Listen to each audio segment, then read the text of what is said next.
Hey guys, welcome to the Work the Web interview series where I shine the light on different strategies that you can use to help you grow your business online in a way that makes sense for you. So there isn't only one right way to take advantage of the online world. So I'm interviewing over 11 experts that each focus on one thing, and that one thing has helped them grow their business in ways that they couldn't even imagine. So today I'm here with special guest Summer from coffeewithsummer.com, and we're going to be talking all about how you can focus on influencer marketing and how that can help you grow your business and your blog online. But before we get into that, let me just introduce myself really quick in case you're new around here. So I'm Mariah, a website strategist over at mariahmagazine.com, where I work with online business owners to help them get more website traffic and improve their SEO by creating a website strategy that's unique to their business goals and their ideal audience. So Summer, do you want to go ahead and introduce yourself? Sure. First, thank you, Mariah, so much for having me. I'm super excited to be here with you guys. So I am the blogger behind the lifestyle blog Coffee with Summer. It's a blog full of authentic conversations on casual style, practical travel, self-care, and all things affordable lifestyle for the everyday millennial woman. I'm also a blog coach on the side, and being a blogger, that also means I'm a social media influencer. So how did you get started in like the online business world? Like, did it start from like you just wanting to write a blog and then you kind of just like jumped in head first? Yeah, so it was totally unplanned. I actually used to use Tumblr as a blog just for an online diary way back, like, Oh man, that's like MySpace days. That's like how I got started, was back in MySpace. MySpace and Tumblr were like BFFs back then. yes, it was back in high school, which was 8 years ago, so a very long time ago. Um, but on Tumblr, I had grew my following to over 40,000 without Holy even crow. trying. So that kind of made me want to branch out and actually start a real blog because Tumblr was just Tumblr. So I started Coffee with Summer in the summer of 2014 just to be like a serious hobby. I knew that I really loved writing and connecting with people on a very raw level. I don't like sugarcoating things. So I just wanted a space on the internet to be able to connect with others and to let them know they're not alone. So I blogged for about a year and a half, maybe 2 years before I even knew I could make money. And even when I started making money with my blog and my social media channels, I didn't know how serious it could get. So one thing just led to another, and now I'm a full-time blogger and influencer. That's such an amazing like starting point. And I feel like a lot of the best bloggers actually like start off that way. Like Yeah, you guys get into it from being passionate about writing about the things that you care about. definitely. So it just, yeah, I feel like it kind of makes that transition easier instead of starting a blog and being like, listen, I want to make money from this. How do I make money from it? I Yeah. feel like that's a lot harder. Yeah, no, I definitely think it's a lot harder. I know many people who've started blogs for the sole purpose of making money, which I think it's okay to have that as a long-term goal. But people go in thinking they kind of have like an entitlement sense of, oh, I'll be able to make money right away. But it's not that easy at all. So you really have to have the passion and the drive for blogging, influencer marketing before you can even think of making money from it. Yeah, I think that's a really, really good point. And I mean, especially like since you had so many followers on Tumblr, like that's crazy that you were like, oh, wow, like I could probably do something with this. Like, let's move it to a different platform. Yeah, absolutely crazy. Even then, like, I feel like I wanted my own space to just share more openly. Because my Tumblr, it was kind of like an on the side, like no one really knew about it thing, but I wanted a space to be more open and inviting to anyone. Yeah, Um, which I think that that's super important in the online community now, is to have those safe spaces. yeah, definitely. And it's so funny because my foundation for my blog, it's to be just an authentic, safe place. I think I even have that on my about page on my blog. And on Tumblr, that was like kind of where I realized my passion for authenticity and just being transparent. You know, life isn't all joys. So that was kind of what struck my passion for even diving into the authentic stuff. And that's what my business my blog is built on, and it's just been so helpful. So Yeah, and I'm sure that you've helped a ton of people, and like you've started communities. Like, for example, did you start the Blog Passion Project? I was one of the original admins for it. So I wasn't the one with the big idea, but I did hop on right from the start to admin. Yeah, that's awesome. That's how me and you kind of became connected. When I first started my business, I remember I was trying to find Facebook groups to get into, and just to like learn about the online world and kind of things like that. And I remember stumbling on that one, and to this day, it's one of the only ones that I'm still active in.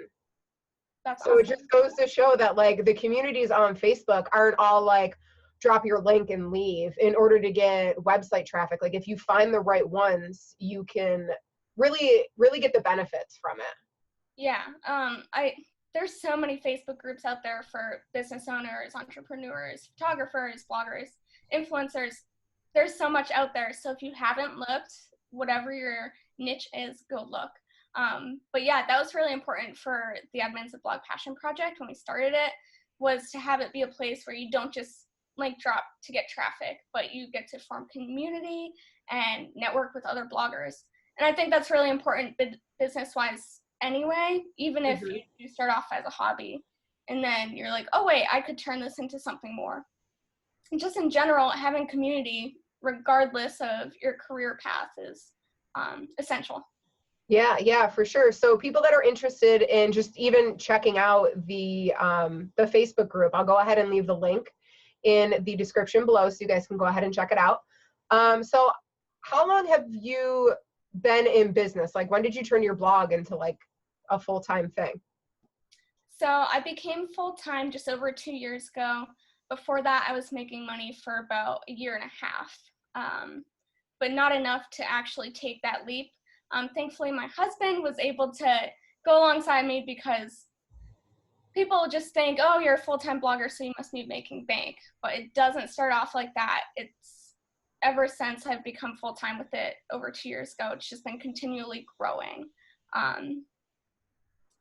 I think that answered your question. Yeah, for sure. So like, has it always been smooth sailing, or like, did you run into hiccups or problems, growing pains? Yeah, a lot. Keeping it real. When you're an entrepreneur of any kind, keeping the workflow steady is very, very hard. So that's one thing that even today I don't have a solid answer for.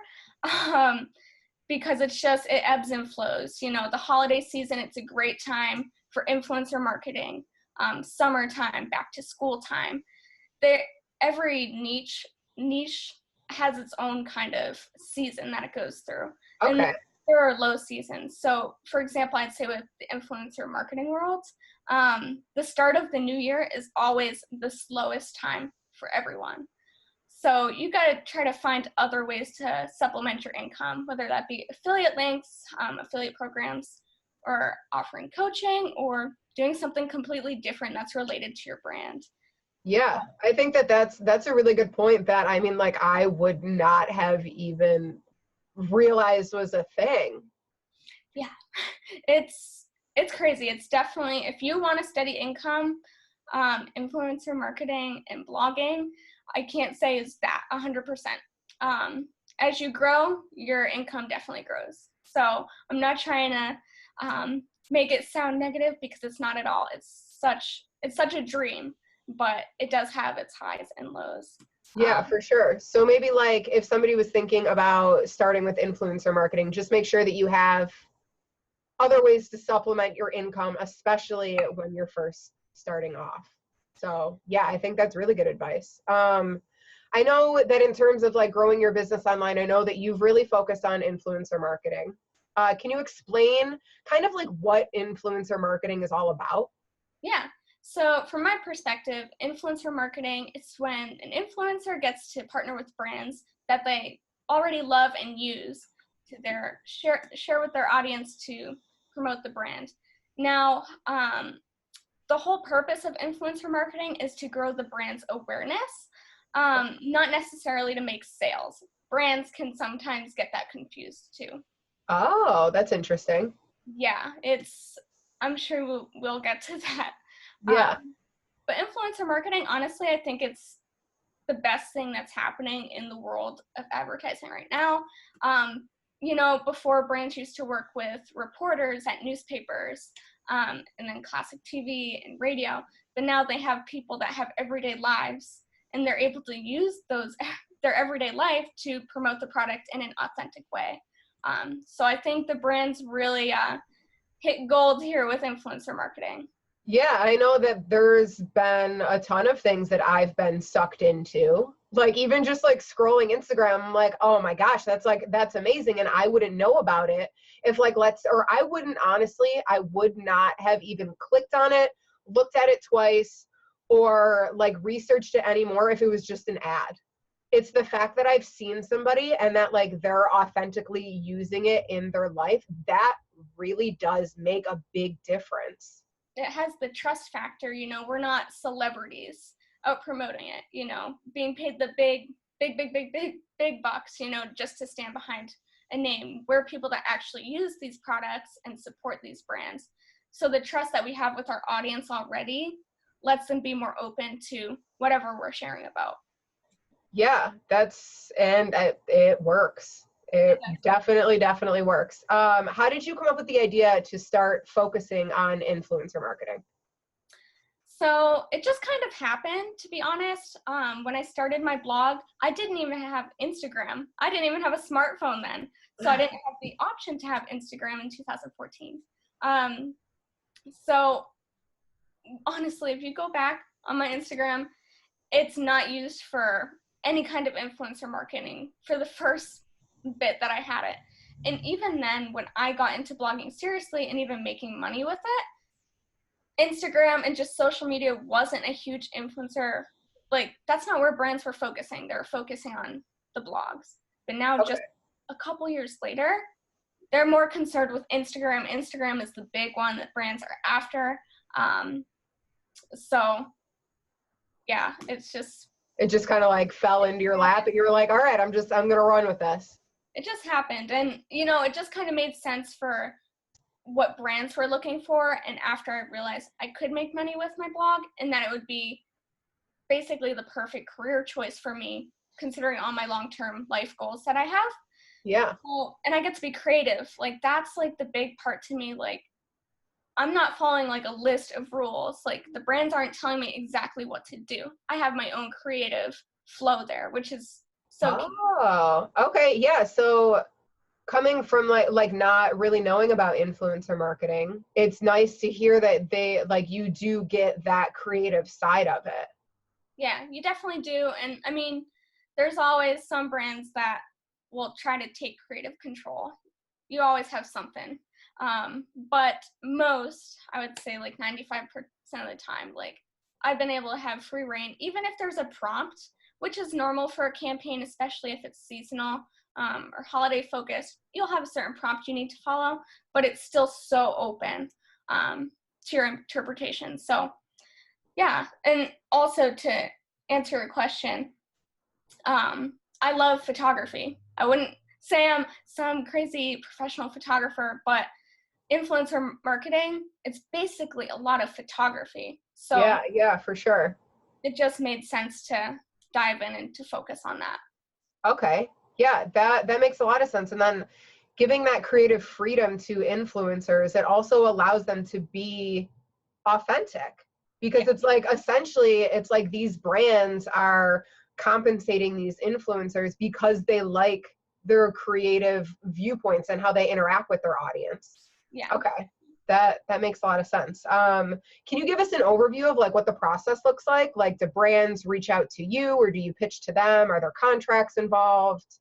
Yeah, totally. So when I first got started, it was through blog and influencer networks. Basically, they are the middleman between the brand and the blogger. And you'll apply to certain opportunities with your pitch, and then you'll get picked or not picked. Okay. So, is there like a certain, like a few blogger networks that we can maybe recommend if people were just trying to get started? Yeah, totally. Social Fabric, that is the one I will always recommend to people just starting out. And then Clever is a really good one. massive sway. Some have certain page view requirements or follow requirements, but I can give all those links to you after so we can include them for everyone. Yeah, for sure. That would be awesome. So yeah, I mean, go. no, you're good. So that's kind of how I started, and then I would start getting pitched too. Like I would just open up my inbox and I would have a brand reach out to me, or a small business reach out to me. And then I also started pitching myself, which is really what I try to focus heavily on, because that's where I have most of the control, especially since I'm full-time. I have to be in control of my income. Yeah, for sure. So is there certain things that you look for, like when you're pitching a brand? So I only pitch and partner with brands I actually use and love, or I'm very interested in. So that's like my first key thing is, does it fit in with my brand? Does it fit in with my audience? Can it help my audience fix a problem in their life? So you're not just looking for the brands that have the big bucks to be able to pay you. Your whole thing is like authentic. Yes. Yeah. Okay. That's the foundation. I have to keep it there. Not gonna lie, sometimes you'll get an opportunity in your inbox and it might not align with your brand, but the money is big and you're like, and that's really where a lot of questions come into play. So yeah, I can imagine. Yeah, you got to keep your why at the forefront.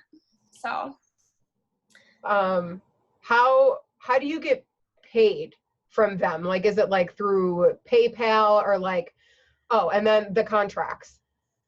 Is there contracts? You guys sign something? Yeah, so when it comes to influencer networks, you really got to read the terms of service, because sometimes you're kind of giving all your rights away by participating. Oh, that sounds like horrifying when you say it out loud. Yeah, no, it's really scary. So some networks you're able to negotiate, like a lot of brands in the fine print. You guys always got to read the fine print. Yeah. They're basically saying they own everything you create. No, they don't. They didn't create it. You did. So you got to read the fine print and fight that. If they're not willing to give that up, then they got to pay for it. Ooh, some are killing them with good tips here. That's something that I literally would like never even think about. And the fact, like, new people into influencer marketing, they're probably like, well, this is what I should expect from all of them. But like, that's not the case. Like, don't give away your creative rights. Yeah, no, it's something a lot of brands are pretty sneaky with. Even when you work one-on-one, that's always somehow in the contract, but you can fight it. And if they're not willing to pay for the licensing and the ownership of your material, which is big bucks, let me tell you, then don't work with them. If they can't negotiate it out, it's not fair. Sure, even if it's your dream brand, maybe it's just not the time. Maybe later down the road you can work with them where it's mutually beneficial. So yeah, there's a ton of fine print. I actually took a course on pitching from a really good blog friend of mine. I will include that link. Yeah, I think that would be really, really helpful. And it's all about pitching brands. And it really helped change my perspective 110%. And it's just absolutely amazing. And in there, she dives into all these teeny tiny details you wouldn't think of. So I will just let that be, because there's just too much stuff to go through. Yeah, for sure. Well, I'm glad that you even brought up those points, because that's something that's really important, especially when you're signing on a dotted line with a brand that essentially does have the financial means to keep you to that. Like, it's not like it's like a small business where they like don't want to hire a lawyer. Like this brand could have like a law team on deck, because this content is so important. And like, I know that probably sounds like mad scary to the people that are listening, but at the end of the day, you're helping this brand in a way that they can't help themselves.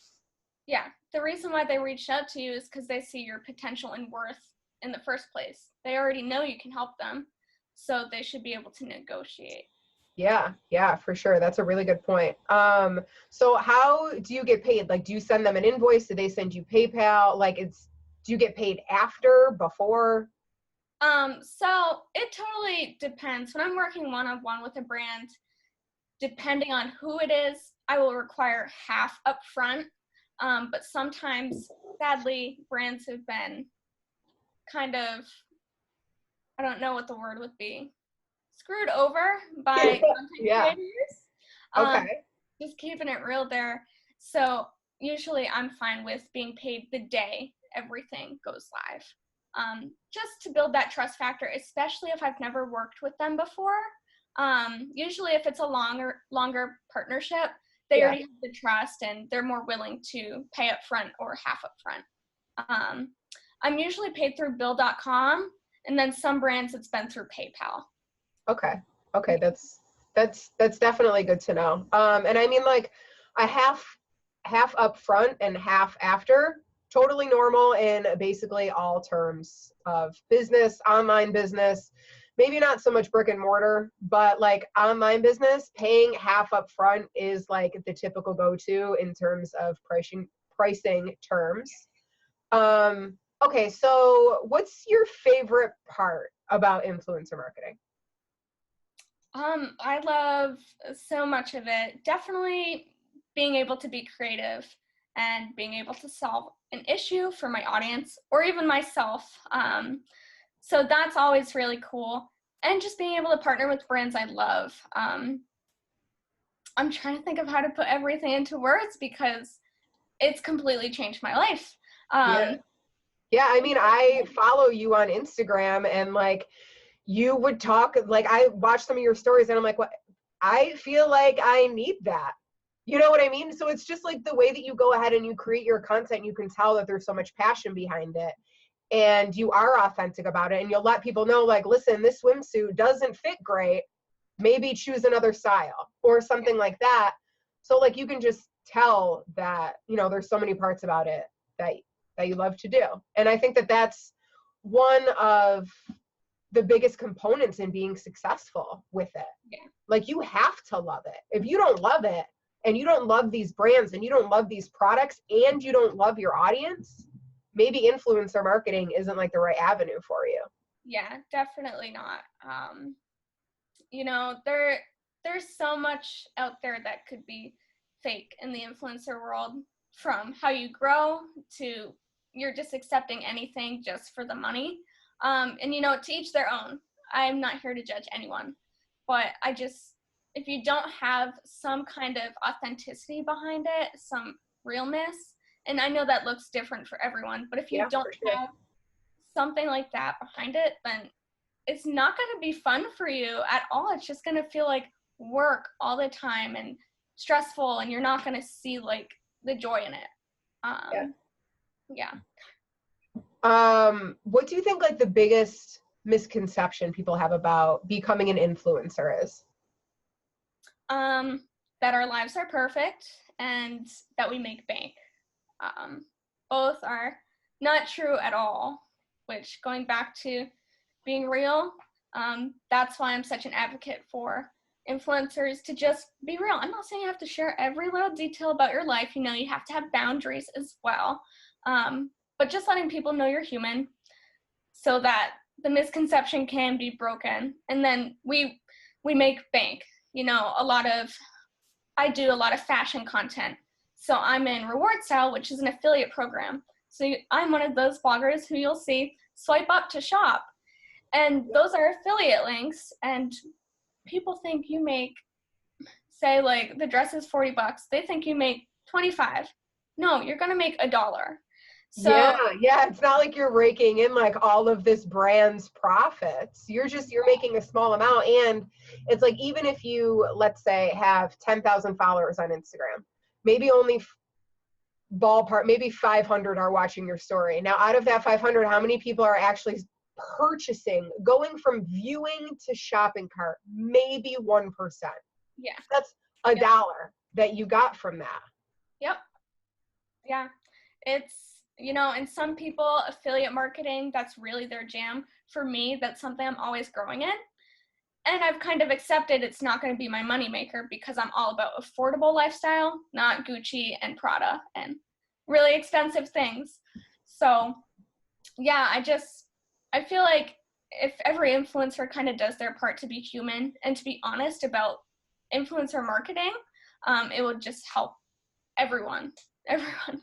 Yeah, for sure. I think that that's a really good point.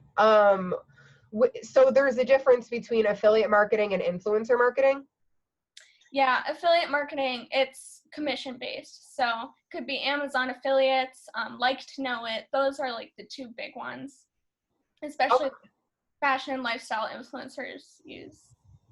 Okay, and then influencer marketing is more getting paid from the brand for like your content, your promotion of it, not so much like just commission based if somebody buys it. Okay, I think that that is a really good differentiation. That's true. Yeah.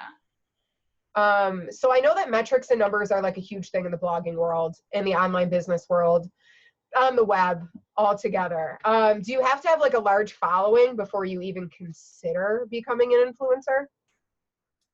No, I don't believe so. When I started working with brands, I don't even know how small I was. I was so small. I maybe had 1,000 followers. I can't tell you because I didn't know influencer marketing was going to be such a huge thing. So I didn't track those things back then. And I'm kind of kicking myself for it. But you can really start any size. But what I do think matters is your content. High quality, is it believable? Are you standing out? Do you have something completely unique to yourself that is going to be a huge point for growing your audience and attracting brands? So I don't think you need to be at any number size, though I know everyone gets caught up on that. I get caught up on it. Yeah. But you don't. You just got to be able to prove your worth and work on it too, because you're always. For sure, and just be open. Yeah. Essentially, because things are going to change. Be open to the communication, not just like with your audience, but like with those brands that you're even thinking about partnering with. Like behind those brands are also people. Yes. So important to remember.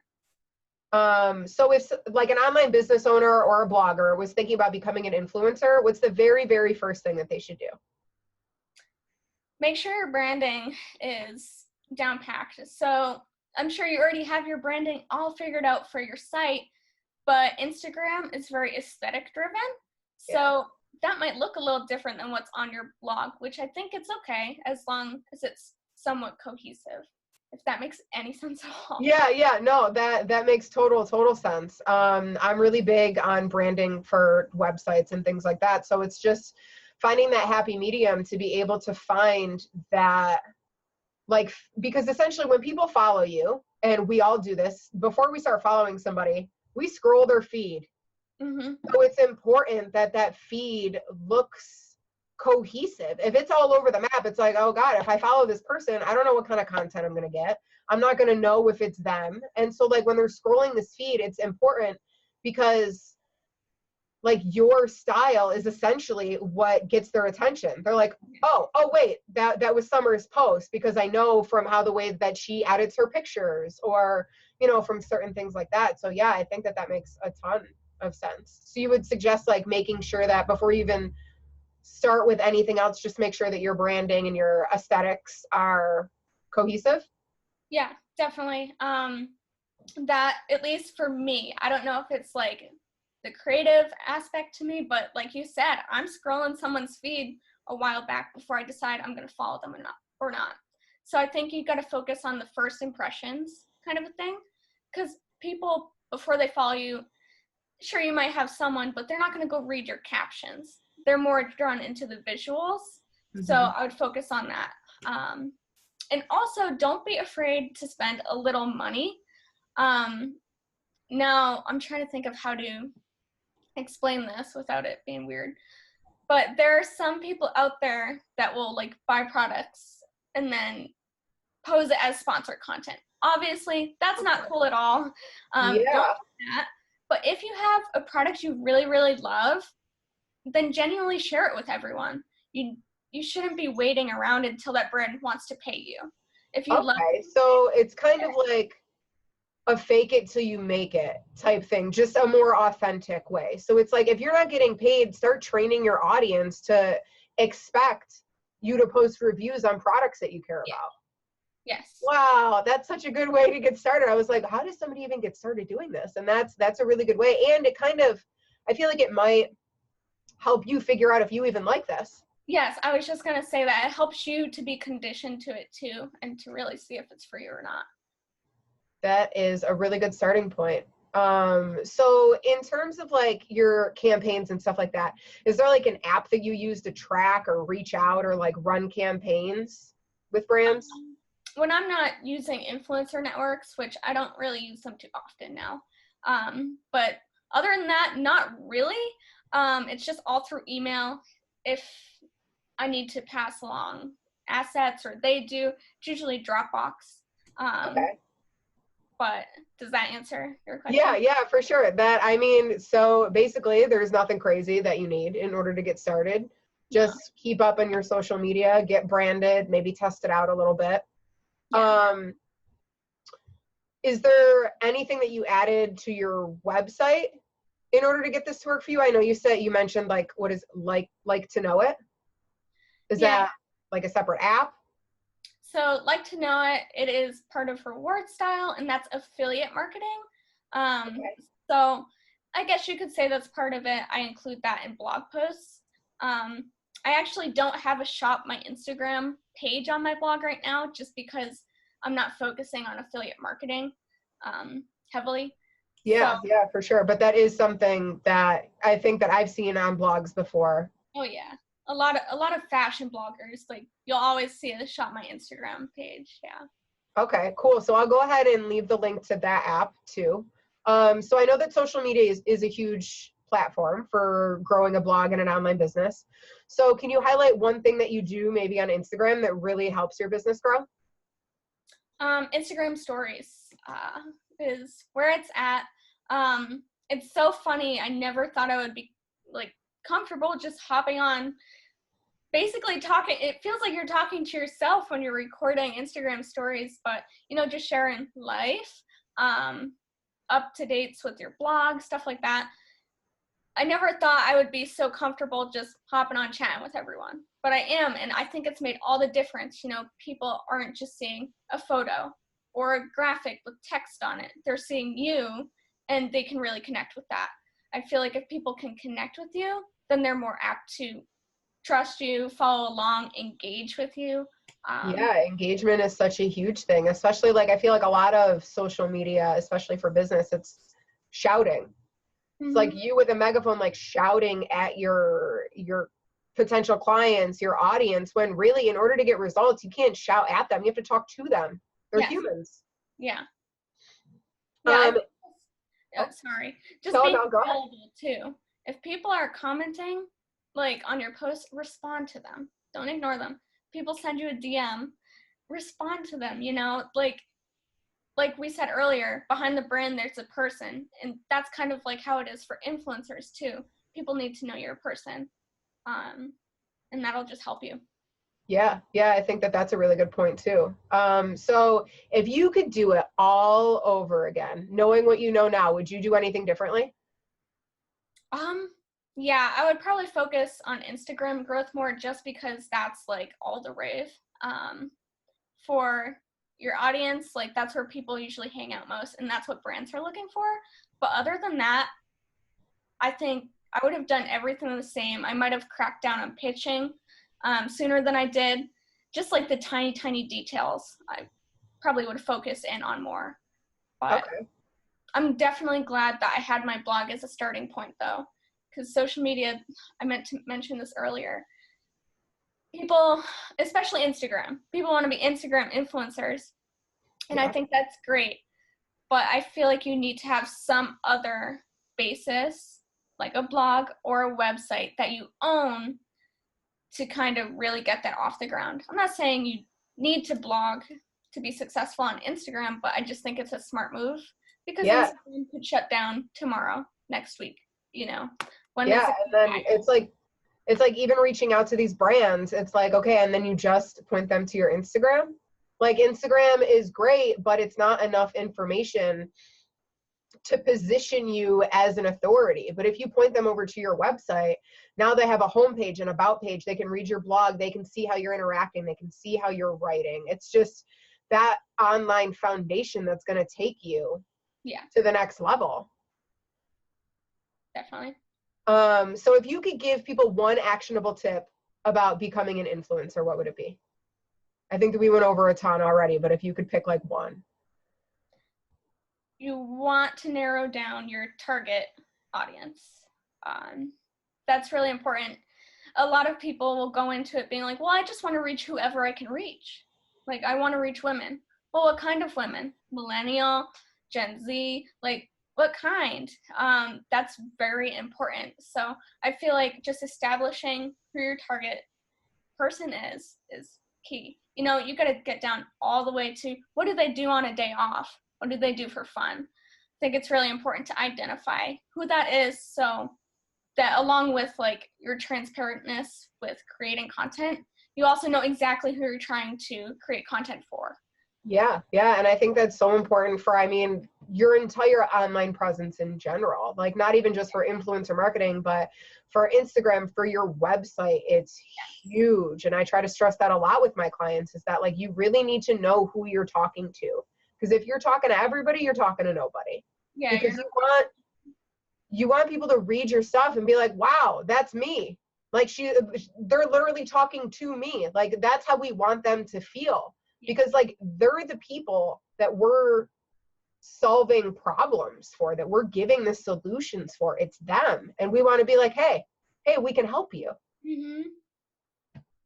So I know that we went over a bunch of resources and recommendations, but do you have any other ones, maybe like your blog or like coaching packages or something that people could find out more information about you or influencer marketing?